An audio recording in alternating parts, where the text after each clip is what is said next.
So, so I guess you've heard by now that a new character has been announced for SSB, Wii U, and SSB 3DS, and of fucking course, it's the Blue Blur himself.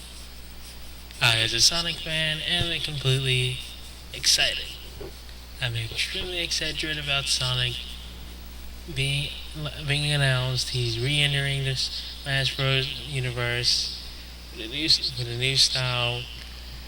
He looks like he'll fit.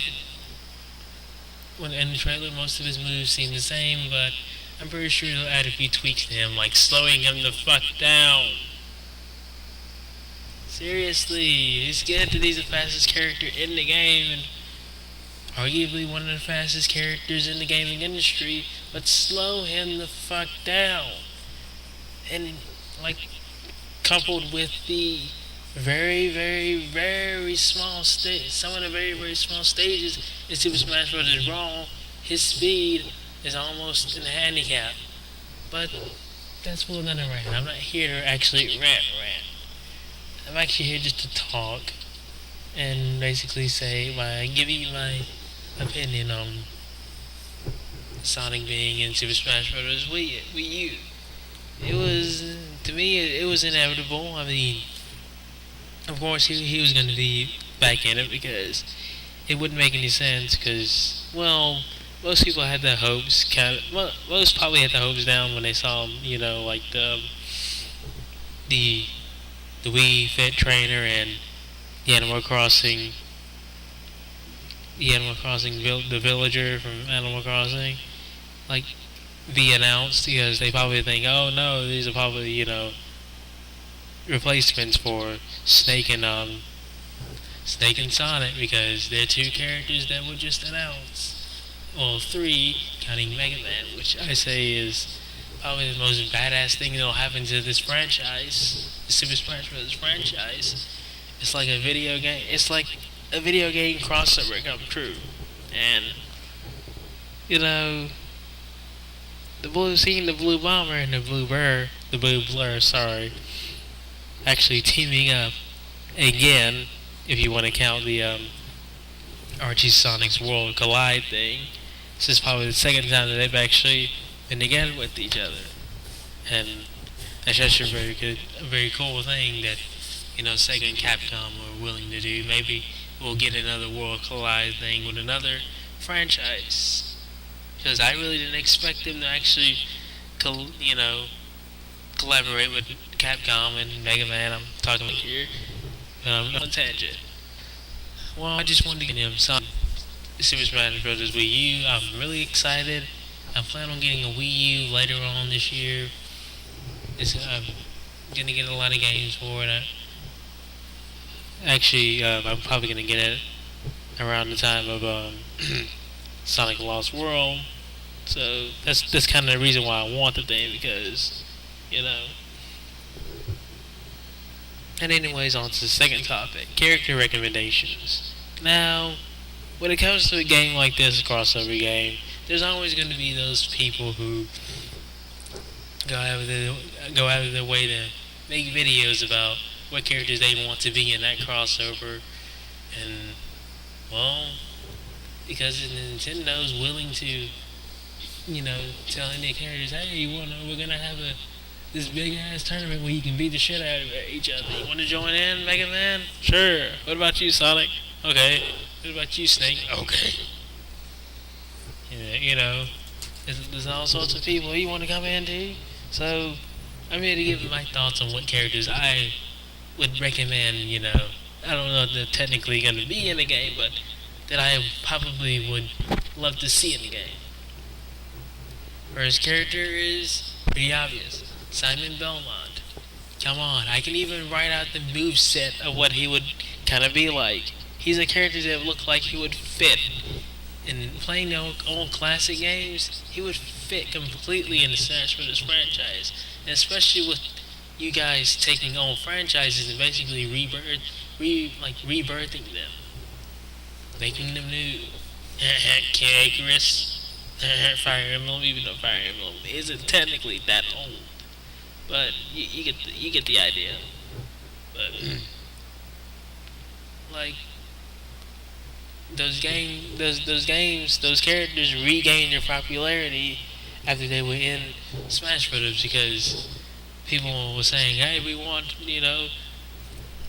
what about some characters like Ike and Marth? What about Pit from Kid Icarus? Why don't you bring them in there if you're taking on old franchises? What about Mega Man? Bring Mega Man. We got Mega Man. Maybe we'll get see another Mega Man game. They're like the they're like the graveyard of gaming. They like bring back the dead.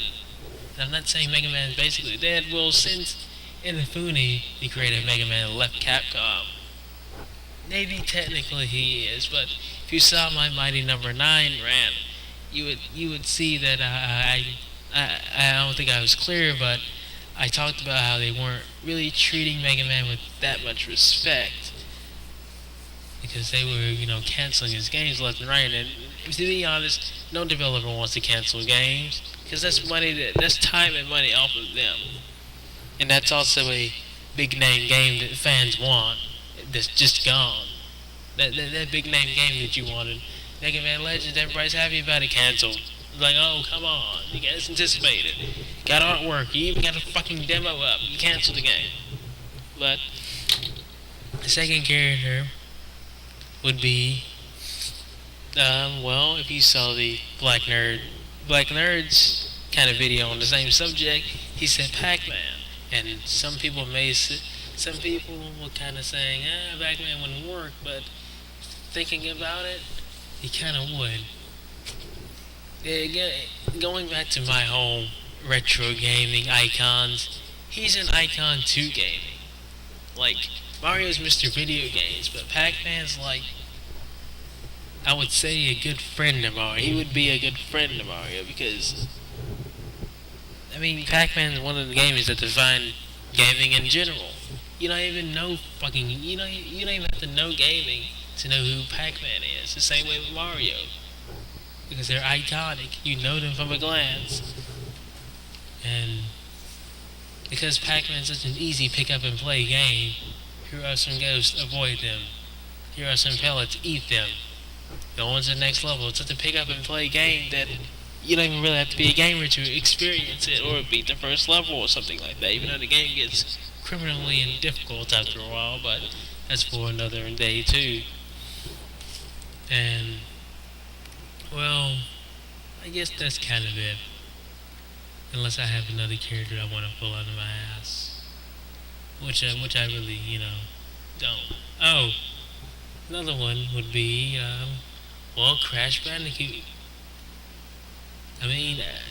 Because the rights to Crash been tossed around like hot potato, right now I'm not really sure who owns the rights to Crash because basically it's any studio who wants to come in and develop a game in the Crash Bandicoot franchise, which the projects that they have, a lot of canceled games are coming out of it. Just people just don't want to touch the franchise anymore.